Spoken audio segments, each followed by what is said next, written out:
వేలాది మంది ప్రపంచం నలుమూలల నుంచి తిరుమలకు వస్తుంటారు. ఎందుకు? ఎందుకు వస్తుంటారు? తెలుసుకుందామా? ప్రపంచం నలుమూలల నుంచి తిరుమలకు వస్తున్న భక్తులు కోట్లాది కానుకలు సమర్పిస్తుంటారు. ఈ ఆలయ ప్రత్యేకత ఏమిటి అంటే, స్వామివారు తిరుమలలో ఎందుకు కొలువయ్యారు? కొన్ని క్వెషన్స్ మనం వేసుకుందాం. వాటికి ఈరోజు మనం స్టోరీలో విందాం. సప్తగిరుల చరిత్ర ఏమిటి తెలుసుకుందాం. ఈ ఆలయంలో ప్రతి సాంప్రదాయం వెనుక ఉన్న రహస్యం ఏమిటి? ఈరోజు మనం తెలుసుకోబోతున్నవి ఈ విషయాలండి. సో తిరుమల శ్రీ వెంకటేశ్వర స్వామి వారి సంపూర్ణ చరిత్ర తెలుసుకుందాం. సృష్టి నుండి సప్తగిరుల వరకు, అంటే ఈ భూమిపై ఉన్న 7 కొండల సాధారణ పర్వతాలు కావండి. అవి ఆదిశేషుని 7 పడగలు. అందుకే వాటిని సప్తగిరులు అని పిలుస్తారు. ఆ 7 కొండల పేర్లు తెలుసుకుందామా? శేషాద్రి, నీలాద్రి, గరుడాద్రి, అంజనాద్రి, వృషభాద్రి, నారాయణాద్రి, వెంకటాద్రి. ఈ 7 కొండలలో అత్యంత పవిత్రమైనది వెంకటాద్రి. అక్కడే మన స్వామివారు కొలువై ఉన్నారు, శ్రీ వెంకటేశ్వర స్వామివారు. సో భృగు మహర్షి పరీక్ష. ఒకసారి మహర్షులందరూ కలిసి గొప్ప యజ్ఞం నిర్వహించారు. ఆ యజ్ఞఫలం త్రిమూర్తులలో ఎవరికి ఇవ్వాలో నిర్ణయించుకోలేక భృగు మహర్షిని పంపారు. బ్రహ్మదేవుడు ధ్యానంలో ఉండటంతో భృగు మహర్షిని గమనించలేదండి. కోపంతో ఆయన బ్రహ్మదేవునికి శాపం ఇవ్వడం జరిగింది. ఇప్పుడు ప్రపంచంలో కానీ ఎక్కడ కానీ బ్రహ్మదేవునికి పూజలు అందవు అనే శాపం అండి అది. ఓకేనా? ఆయన అక్కడి నుంచి వెళ్ళిపోయారు. ఆ తరువాత కైలాసానికి, ఆ పరమశివుని దగ్గరికి వెళ్ళారండి. శివుడి ప్రేమతో ఆలింగనం చేసుకోవడానికి ముందుకు రాగా భృగు మహర్షి అంగీకరించలేదు. అక్కడ కూడా వివాదం ఏర్పడింది. మరి ఆ పరమశివుడికి కూడా శాపం ఇవ్వడం జరిగింది. లింగ రూపంలో నీకు దర్శనం జరుగును కాక అని. సో చివరగా వైకుంఠానికి చేరుకున్నారు భృగు మహర్షి వారు. ఆయనే దూర్వాస మహాముని అని కూడా అంటారు, మహర్షి అని కూడా అంటారు. మహావిష్ణువు గారి యొక్క సహనం ఎలాంటిదో ఇప్పుడు మనకు అవగతమవుతుంది. భృగు మహర్షి శ్రీ మహావిష్ణువుని కాలితో తన్నారండి. అది మహాలక్ష్మి నివాసమైన వక్షస్థలం. అయినా శ్రీవారు కోపడలేదండి. శ్రీహరి కోపడకుండా మహర్షితో మీ కాలు నొప్పి కాలేదా అని అడిగారండి. మహర్షిని మీ కాలుకు నొప్పి తగలలేదా అని అడిగారు. తరువాత ఈ విషయాన్ని చూసి భృగు మహర్షి ఆశ్చర్యపోయారు. అప్పుడు యజ్ఞ ఫలం శ్రీ మహావిష్ణువుకే చెందుతుందని ప్రకటించారు. లక్ష్మీదేవి వైకుంఠం విడిచిపెట్టడం. కానీ ఈ సంఘటన మహాలక్ష్మి అమ్మవారు బాధించిందండి. నా గౌరవాన్ని కాపాడలేదు అని చెప్పి వైకుంఠాన్ని విడిచి భూమిపైకి వచ్చి కరవీరపురంలో నివసించడం ప్రారంభించారు. లక్ష్మీ అమ్మవారు లేక వైకుంఠం వెలవెలబోయిందండి. శ్రీహరి అమ్మవారి కోసం భూమిపైకి వచ్చారండి, శ్రీనివాసుడు అనే నామధేయంతో. సప్తగిరుల మధ్య ఒక చింత చెట్టు కింద పుట్టలో తపస్సు చేసుకుంటున్న శ్రీహరిని బ్రహ్మదేవుడు ఆవుగా, శివుడు దూడగా వచ్చి ప్రతిరోజు పాలు సమర్పించేవారని పురాణాలు చెబుతున్నాయి. ఒకరోజు ఆ ఆవును అనుసరించిన గోపాలుడు కోపంతో గొడ్డలి విసరగా అది శ్రీనివాసుని తలకు తగిలింది. ఆ గాయం స్వామివారి మూర్తిపై ఇప్పటికీ ఉందని భక్తుల విశ్వాసం. వకులాదేవి గారు శ్రీవారి అమ్మవారండి, మన వెంకటేశ్వర స్వామివారి అమ్మవారు. ఆ తర్వాత యశోదమ్మ పునర్జన్మగా భావించే వకులాదేవి శ్రీనివాసుడిని తన కుమారుడిలా పెంచింది. ఆమె ఒక్క కోరిక శ్రీహరి వివాహాన్ని చూడటం. శ్రీకృష్ణుడి అవతారంలో యశోదమ్మ ఉంది కదా, తెలుసు కదండి. ఆ యశోదమ్మే మన వకులమ్మ. సో అక్కడ స్వామివారు అమ్మకి ప్రామిస్ చేస్తుంటారు, ఈ జన్మలో నేను నిన్ను ఆలనా పాలనా చూడగలిగాను కానీ నీ పెళ్లి చేయలేకపోయినాను కదా అనేసి అమ్మవారు అడగగా, అమ్మ వచ్చే యుగంలో నేను మీకు కొడుకుగా వస్తాను, మీ చేతుల మీదుగానే నా కళ్యాణం జరుగుతుంది అని అభయం ఇచ్చుంటారు స్వామివారు. ఆ అభయాన్ని ఈ యుగంలో తీర్చుకుంటారు. అది తెలుసుకుందాం. తర్వాత ఏమైంది, శ్రీనివాసుడు పద్మావతిని ఎలా కలిశాడు, వారి వివాహం ఎలా జరిగింది, కుబేరుని వద్ద ఎందుకు అప్పు తీసుకున్నాడు అన్ని తెలుసుకుందామండి. ఆ వకుల అమ్మ శ్రీనివాసుని తన కుమారుల్లా పెంచింది. ఆమె ఒక కోరిక శ్రీహరి వివాహాన్ని చూడటం. ఓకేనా. ఇప్పుడు గోవింద గోవింద ఇంకొక భాగంలోకి వెళ్దాం. శ్రీ మహావిష్ణువు శ్రీనివాసుడిగా భూమిపై అవతరించడం, వకులాదేవి సంరక్షణలో పెరగడం వరకు తెలుసుకున్నాం. ఇప్పుడు శ్రీనివాసుడు ఎలా పద్మావతి దేవిని కలిశాడు, ఎలా ఈ విశ్వంలోనే అత్యంత దివ్యమైన వివాహం జరిగింది, ఆ మహిమాన్విత గాథను తెలుసుకుందాం. అధ్యాయం: వేటకు బయలుదేరిన శ్రీనివాసుడు. ఒకరోజు వెంకటాద్రి అడవుల్లో శ్రీనివాసుడు వేటకు బయలుదేరారండి. అడవిలో ఒక మదగజం వేగంగా పరిగెత్తసాగింది. దానిని వెంబడిస్తూ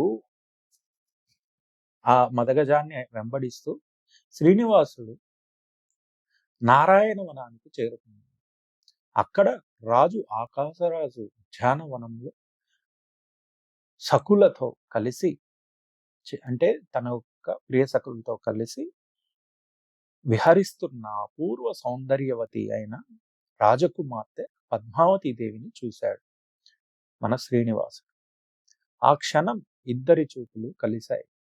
ఆ చూపుల్లోనే ఒక దివ్యమైన బంధం మొదలైంది. పద్మావతి దేవి జన్మ రహస్యం. పద్మావతి దేవి సాధారణ రాజకుమార్తె కాదు. ఆకాశరాజు సంతానం కోసం యజ్ఞం చేస్తుండగా భూమిని దున్నే సమయంలో ఒక బంగారు తామర పువ్వు వికసించింది. ఆ తామరలో ఒక దివ్య శిశువు కనిపించింది. రాజు ఆమెను దైవ ప్రసాదంగా భావించి పద్మావతి అని నామకరణం చేశారు. పురాణాల ప్రకారం ఆమె మహాలక్ష్మీదేవి అవతారం. పద్మావతిని చూసిన తర్వాత శ్రీనివాసుడు తిరిగి ఆశ్రమానికి వచ్చాడు. కానీ మనసంతా పద్మావతితోనే నిండిపోయింది. భోజనం చేయలేదు, మాట్లాడలేదు. లవ్ ఫీలింగ్స్ అండి. సో ధ్యానంలో కూడా అదే రూపం. వకులాదేవి గమనించింది. ఏమైంది నాయనా అని అడిగింది. అప్పుడు శ్రీనివాసుడు తన మనసులోని ప్రేమను చెప్పాడు. వకులాదేవి అది సాధారణ ప్రేమ కాదని, దైవ సంకల్పమని గ్రహించింది. ఆకాశరాజు వద్దకు వెళ్ళి, నారాయణవనంలోని ఆకాశరాజు దగ్గరికి వెళ్ళి శ్రీనివాసుడి గురించి వివరించింది. ఆకాశరాజు మొదట ఆశ్చర్యపోయాడు. ఆ తరువాత మహర్షులను పిలిపించి శ్రీనివాసుని గురించి తెలుసుకున్నాడు. చూడండి ఎంత మంచిగా ఉంది కదా స్టోరీ. తెలుసుకుందాం, ఇంకా చాలా ఇంట్రెస్టింగ్ ఉంటుంది. ఆయనే శ్రీ మహావిష్ణువు అని చెప్పారు. రాజు ఆనందంతో వివాహానికి అంగీకరించారు. సెటిల్మెంట్ అయిపోయింది. సో వివాహం అత్యంత వైభవంగా జరగాలని శ్రీనివాసుడు సంకల్పించాడు. దేవతలు, మహర్షులు, గంధర్వులు అందరూ హాజరయ్యే దివ్య వేడుక. అందుకే ధనాధిపతి కుబేరుని వద్ద అప్పు తీసుకున్నాడని పురాణాలు చెబుతాయి. ఆ అప్పు కలియుగం ముగిసే వరకు భక్తులు సమర్పించే కానుకలతో తీర్చుతానని శ్రీనివాసుడు మాట ఇచ్చాడు. అందుకే ఈ రోజుకి తిరుమల హుండీలో భక్తులు సమర్పించే కానుకలకు ప్రత్యేకమైన ఆధ్యాత్మిక ప్రాధాన్యం ఉందని విశ్వసిస్తారు. ఆ రోజు వచ్చింది దేవలోకం, భూలోకం దివ్య కళ్యాణం ఒక్కటయ్యాయి. ఇంద్రుడు, బ్రహ్మ, మహాదేవుడు, మహర్షులు అందరూ తిరుమలకు ఇచ్చేశారు. వేద ఘోషల మధ్య మంగళ వాయిద్యాల నడుమ శ్రీనివాసుడు పద్మావతి దేవి మెడలో మంగళసూత్రం కట్టారు. ఆకాశమంతా పుష్ప వర్షంతో నిండిపోయింది. దేవతలు గోవిందా గోవిందా ఓం నమో వెంకటేశాయ అని నినదించారు. ఈ దివ్య కళ్యాణాన్ని స్మరించుకుంటూ నేటికి తిరుమలలో శ్రీనివాస కళ్యాణోత్సవం ఎంతో వైభవంగా నిర్వహించబడుతోంది. లక్ష్మీదేవి తిరిగి రావడం. వివాహ వార్త శ్రీ మహాలక్ష్మి అమ్మవారికి తెలిసింది. ఆమె తిరుమలకు చేరుకుంది. నా భర్తకు మరో వివాహమా అని ప్రశ్నించింది. అక్కడ పద్మావతి దేవి కూడా నిలిచి ఉన్నారు. పురాణాల ప్రకారం శ్రీ మహావిష్ణువు ఇద్దరికీ తన దివ్య స్వరూపాన్ని చూపి ఇది దైవలీల అని వివరించారు. ఆ తర్వాత లోకక్షేమం కోసం తిరుమలలో శ్రీ వెంకటేశ్వర స్వామిగా శాశ్వతంగా కొలువి తీరారు. అంటే స్వామివారు అక్కడ కొలువయ్యారు. అప్పటి నుండి కలియుగంలో ఎవరైతే భక్తితో ఓం నమో వెంకటేశాయ అని జపిస్తూ, ఎలా అండి, ఓం నమో వెంకటేశాయ అని జపిస్తూ తిరుమల శ్రీవారిని దర్శిస్తారో వారి కష్టాలను తొలగించి స్వామివారు వరమిచ్చారని ఆశీర్వాదిస్తారని స్వామివారు వరమిచ్చారని పురాణాలు చెబుతున్నాయి. అందుకే ప్రపంచ నలుమూలల నుండి రోజు వేలాది మంది తిరుమలకు వస్తూనే ఉన్నారు. ఇది కేవలం ఒక ప్రేమ కథ కాదు. ఇది భక్తి, ధర్మం, దైవ సంకల్పం మరియు కలియుగంలో భక్తులకు మార్గదర్శనంగా నిలిచిన ఒక మహాగాథ. గోవింద గోవింద గోవింద. తిరుమల ఆలయ నిర్మాణం, తొండమాన్ చక్రవర్తి మరియు ఆనంద నిలయ మహిమలు తెలుసుకుందాం. ఇప్పుడు శ్రీనివాసుడు, పద్మావతి దేవి దివ్య కళ్యాణం వరకు తెలుసుకున్నాం కదా. ఇప్పుడు ఒక ప్రశ్న. ఈరోజు మనం దర్శించే తిరుమల ఆలయం ఎలా నిర్మించబడింది? ఈ ఆలయాన్ని మొదట ఎవరు నిర్మించారు? ఆనంద నిలయం అనే పేరు ఎలా వచ్చింది? ఇప్పుడు తెలుసుకుందాం. తొండమాన్ చక్రవర్తి. శ్రీనివాసుడు వివాహం అనంతరం తొండ మండలాన్ని పాలిస్తున్న తొండమాన్ చక్రవర్తి గొప్ప విష్ణు భక్తుడు. ఒకరోజు స్వామివారు అతనికి ప్రత్యక్షమై ఇలా అన్నారు, నేను ఈ వెంకటాద్రిపై శాశ్వతంగా కొలువు తీరుతాను, నాకు ఒక ఆలయం నిర్మించు. ఈ దివ్య ఆజ్ఞను స్వీకరించిన తొండమాన్ చక్రవర్తి అత్యుత్తమ శిల్పులను పిలిపించి వేద శాస్త్రాల ప్రకారం ఆలయ నిర్మాణాన్ని ప్రారంభించాడు. ఆనంద నిలయం సంవత్సరాల పాటు శ్రమించి అద్భుతమైన గర్భగుడి నిర్మించారు. అక్కడే శ్రీ వెంకటేశ్వర స్వామి వారు స్వయంభువుగా కొలువుదీరారు. ఈ గర్భాలయాన్ని ఆనంద నిలయం అని పిలుస్తారు. ఎందుకంటే ఇక్కడ స్వామిని దర్శించిన ప్రతి భక్తుడు వర్ణించలేని ఆనందాన్ని పొందుతాడని విశ్వాసం. స్వర్ణ గోపురం గురించి తెలుసుకున్నాం. తిరుమల ఆలయాన్ని చూసిన వెంటనే మన కళ్ళను ఆకర్షించేది బంగారు గోపురం.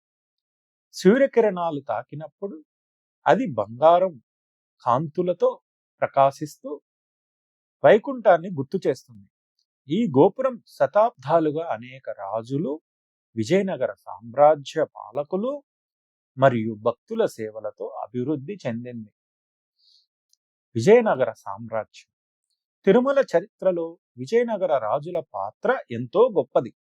ముఖ్యంగా శ్రీకృష్ణదేవరాయలు ఆయన అనేక సార్లు తిరుమల శ్రీవారిని దర్శించారు. వజ్రాలు, బంగారం, రత్నాలు, విలువైన ఆభరణాలు సమర్పించారు. నేటికి ఆయన సమర్పించిన కొన్ని శాసనాలు ఆలయంలో కనిపిస్తాయి. శ్రీవారి విగ్రహ మహిమ. ప్రపంచంలో అనేక దేవాలయాలు ఉన్నాయి, కానీ తిరుమల శ్రీవారి విగ్రహానికి ప్రత్యేకమైన స్థానం ఉంది. ఈ మూర్తి సుమారు 8 అడుగుల ఎత్తు, శంఖం, చక్రం, వరదహస్తం, కటిహస్తంతో అత్యంత దివ్యంగా దర్శనమిస్తుంది. భక్తుల విశ్వాసం ప్రకారం ఇది సాధారణ శిల్పం కాదు, స్వయంభు మూర్తి. శ్రీవారి కళ్ళ రహస్యం. మీరు ఎప్పుడైనా గమనించారా? శ్రీవారు నేత్రాలు పూర్తిగా కనిపించవు. అలంకరణలో కొత్త భాగం మాత్రమే కనిపిస్తుంది. దీనికి సంబంధించిన సంప్రదాయ విశ్వాసం ఏమిటంటే, స్వామివారి దివ్య దృష్టి అత్యంత శక్తివంతమైనది.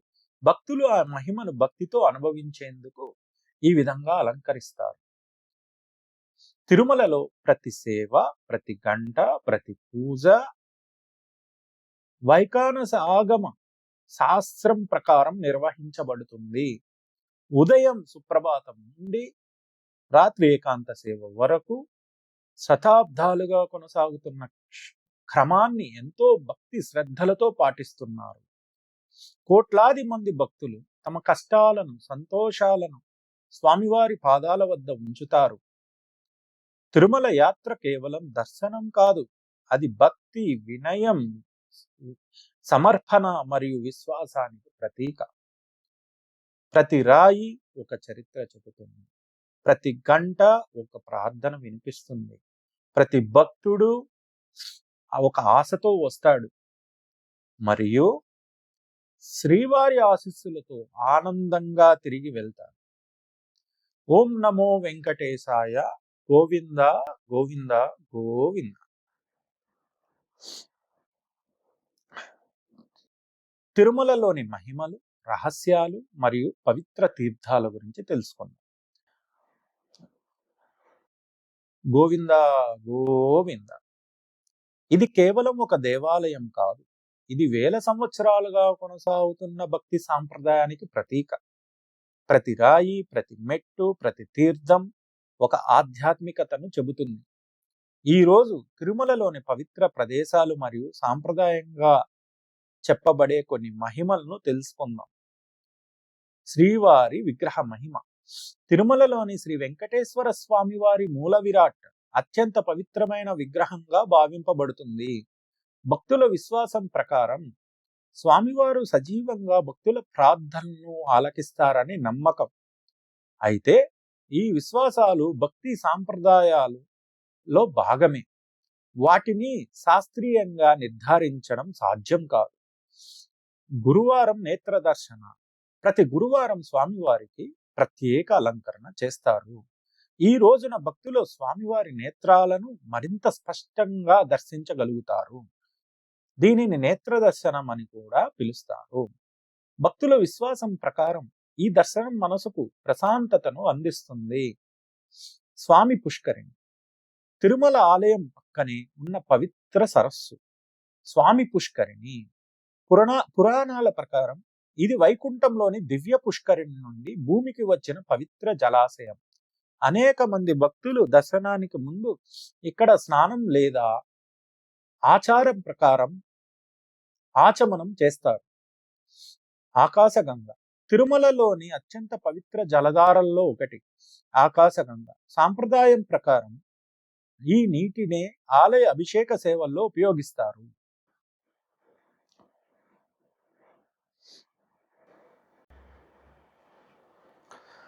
పర్వతాల మధ్య నుంచి ప్రవహించే ఈ తీర్థం భక్తులకు ఆధ్యాత్మిక అనుభూతిని కలిగిస్తుంది. పాప వినాశనం, పేరు చెప్పినట్లే పాప వినాశనం. భక్తుల విశ్వాసం ప్రకారం ఇక్కడ భక్తితో స్నానం చేసి భగవంతుణ్ణి ప్రార్థిస్తే పాపాలు తొలగి మనసు పవిత్రమవుతుందని నమ్ముతారు. శిలాతోరణం తిరుమలలోని ప్రకృతి అద్భుతాలలో ఒకటి శిలాతోరణం. ఇది సహజ సిద్ధంగా ఏర్పడిన రాతి తోరణం. భూగర్భ శాస్త్రవేత్తల అభిప్రాయం ప్రకారం ఇది లక్షల సంవత్సరాల క్రితం ఏర్పడిన అరుదైన భౌగోళిక నిర్మాణం.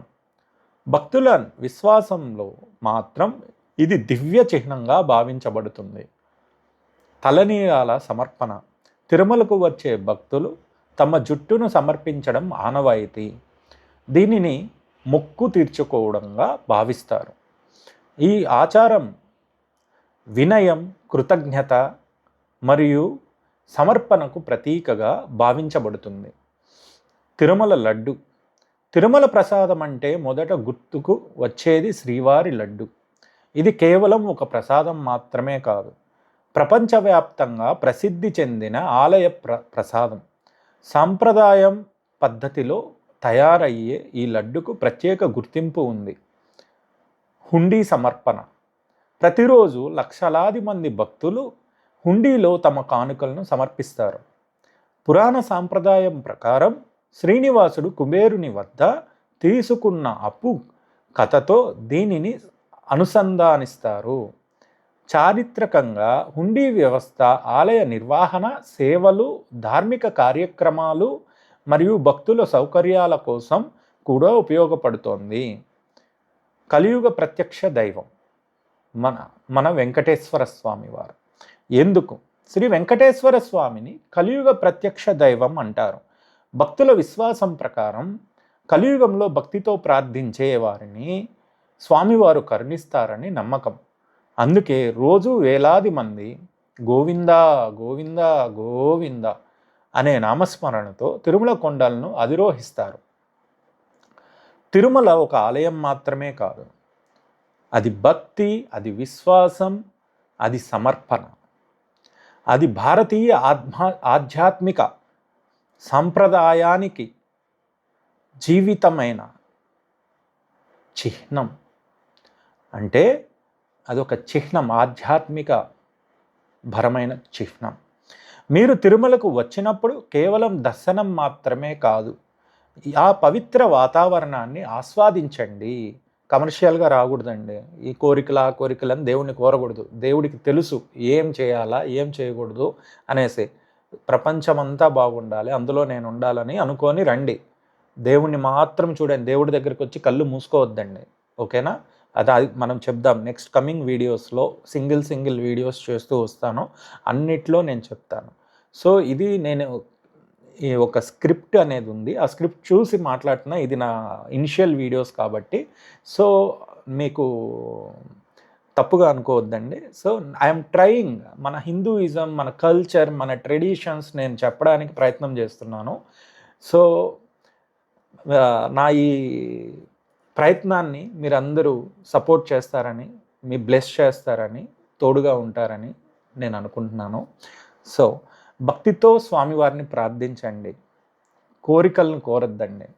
అదే తిరుమల యాత్ర యొక్క నిజమైన రహస్యం అండ్ సారాంశం. ఓం నమో వెంకటేశాయ, గోవింద గోవింద గోవింద. మనము స్వామివారికి మనల్ని మనం సమర్పణ చేసుకుంటే ఆ స్వామివారికి తెలుసండి ఆయన మనకేం చేయాలి అనేసి. నాకు ఇది చేయి దేవుడా, అది చేయి దేవుడా అని వెళ్ళకూడదు. కోరికలు కోరడానికి తిరుమల వెళ్ళకూడదు. మీ పనులు ఏవి జరగవు. మీరు నిర్మలమైన మనసులో ఏమీ లేదు, జీరో, ఏం లేదు, శూన్యంగా ఉంది. అప్పుడు మీరు తిరుమల వెళ్ళారనుకోండి, మీరు అనుకున్నవి ఖచ్చితంగా స్వామివారు నెరవేరుస్తారు. ఈయన వచ్చారు నా దగ్గరికి, ఏమీ కోరికలు కోరలేదు, నన్ను చూశారు, ఆ మైమరిచిపోయి వెళ్ళాడు లేదా వెళ్ళింది. సో ఆయనకి జెండర్తో సంబంధం లేదు, అందరూ తన బిడ్డలే. మనమంతా ఆయన నీడలో బతుకుతున్న వాళ్ళమే. జగన్నాథుడికి తెలియని విషయాలేమీ లేవు. మనం అంకితం చేయాల. సో, మీరు తిరుపతికి నెక్స్ట్ టైమ్ వచ్చేటప్పుడు ప్యూర్ మైండ్, పీస్ ఆఫ్ మైండ్‌తో రండి. అన్ని ప్రదేశాలు చూడండి. అన్ని చుట్టుపక్కలున్న తీర్థాలు చూడండి. టైమ్ స్పెండ్ చేయండి. అట్‌లీస్ట్ 2-3 డేస్ తిరుమలలో స్పెండ్ చేయడానికి చూడండి. దర్శనాలు చేసుకోండి. వెంగమాంబ అన్నప్రసాదం ఉంది. అన్నప్రసాదంలో భోజనం చేయండి. సో, మీకన్నీ కూడా బయట మీకన్నీ తెలుస్తాయి. సో, ప్లాన్ చేసుకొని రండి. ఆన్‌లైన్‌లో టికెట్స్ ఎలా చేస్తారు? ఏం చేస్తారు? ఆహ్, ఎలా బుక్ చేసుకోవాలి? ఇవన్నీ నేను చెప్తాను. నెక్స్ట్ కమింగ్ వీడియోస్‌లో మీకుంటాయి. సో, మనం ఇప్పుడు నిత్య సేవలు, బ్రహ్మోత్సవాలు, దర్శనాలు మరియు తిరుమల యాత్ర సంపూర్ణ మార్గదర్శకాన్ని చూద్దామండి. ప్రారంభం. కోట్లాది మంది భక్తులు ఎందుకు జీవితంలో ఒక్కసారైనా తిరుమలకు వెళ్ళాలని కోరుకుంటారు? ఎందుకు తిరుమల దర్శనాన్ని జీవితంలో గొప్ప అదృష్టంగా భావిస్తారు? ఎందుకు ఈ ఆలయంలో జరిగే ప్రతి సేవకు అంతటి ప్రాధాన్యం ఉంది? ఈరోజు తిరుమల నిత్య సేవలు, బ్రహ్మోత్సవాలు, దర్శన విధానాలు మరియు ప్రతి యాత్రికుడి తెలుసుకోవాల్సిన ముఖ్యమైన విషయాలను తెలుసుకుందాం. సుప్రభాత సేవ అండి.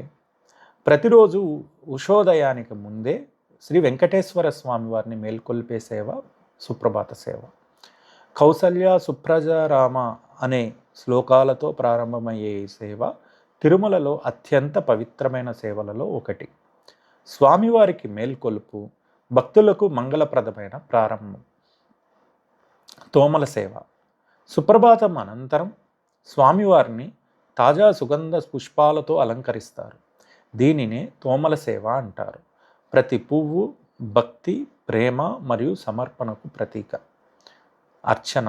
వేద మంత్రాల మధ్య స్వామివారి సహస్ర నామాలను పారాయణం చేస్తూ అర్చకులు ప్రత్యేక అర్చన నిర్వహిస్తారు. ఈ సేవలో భక్తులు స్వామివారి సమీపంలో ఆధ్యాత్మిక అనుభూతిని పొందుతారు. కళ్యాణోత్సవం. తిరుమలలో అత్యంత ప్రజాదరణ పొందిన సేవల్లో ఒకటి శ్రీనివాస కళ్యాణం. అదే మన స్వామి అమ్మవార్ల కళ్యాణం. శ్రీదేవి భూదేవి సమేతంగా, అమ్మవార్ల సమేతంగా శ్రీ వెంకటేశ్వర స్వామి వారి దివ్య కళ్యాణాన్ని ప్రతిరోజు నిర్వహిస్తారు. ఈ సేవలో పాల్గొనే దంపతులకు కుటుంబ సౌఖ్యం, శాంతి మరియు శుభ ఫలితాలు కలుగుతాయని భక్తుల విశ్వాసం. బ్రహ్మోత్సవం. తిరుమలలో జరిగే అత్యంత వైభవమైన ఉత్సవం శ్రీవారి సాలకట్ల బ్రహ్మోత్సవం. పురాణాల ప్రకారం బ్రహ్మదేవుడే ఈ ఉత్సవాన్ని మొదట నిర్వహించాడని విశ్వసిస్తారు.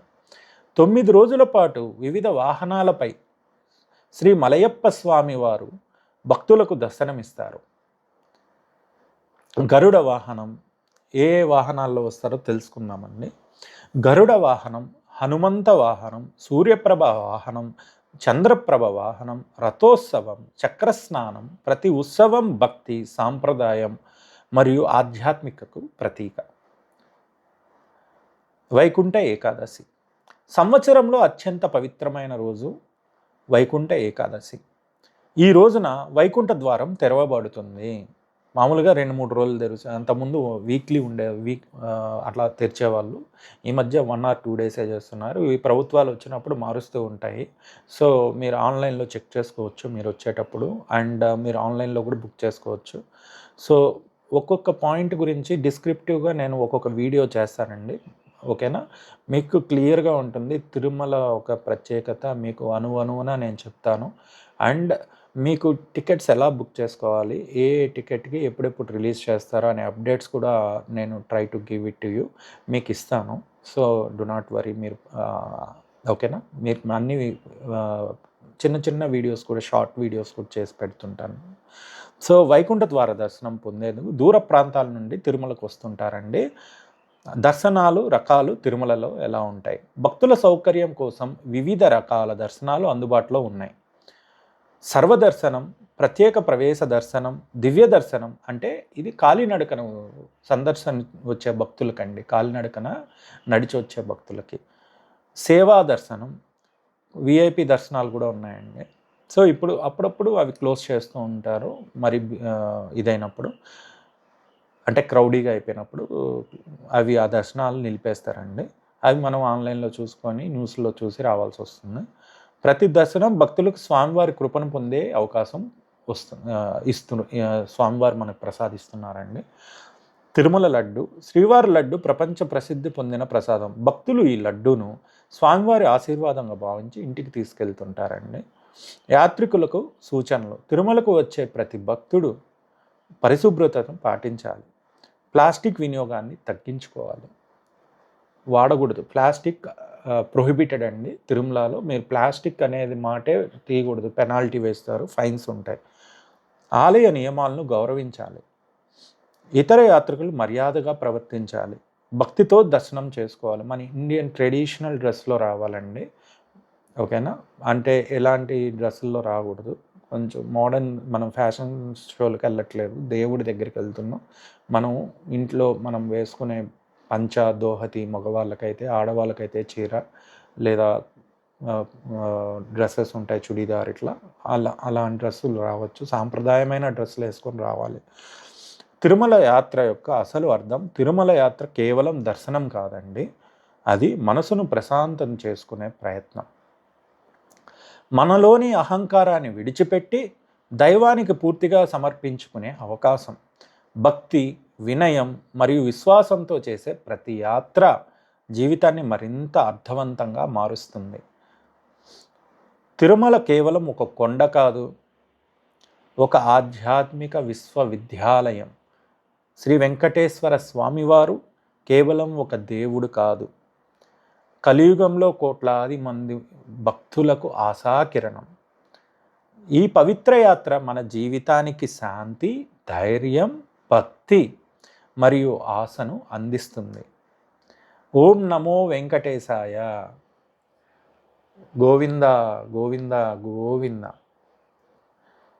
ఈ వీడియో మీకు నచ్చినట్లయితే లైక్ చేయండి, షేర్ చేయండి, సబ్స్క్రైబ్ చేసుకోండి, అండ్ మీ ఫ్రెండ్స్ దగ్గర కూడా చేయించండి సబ్స్క్రైబ్.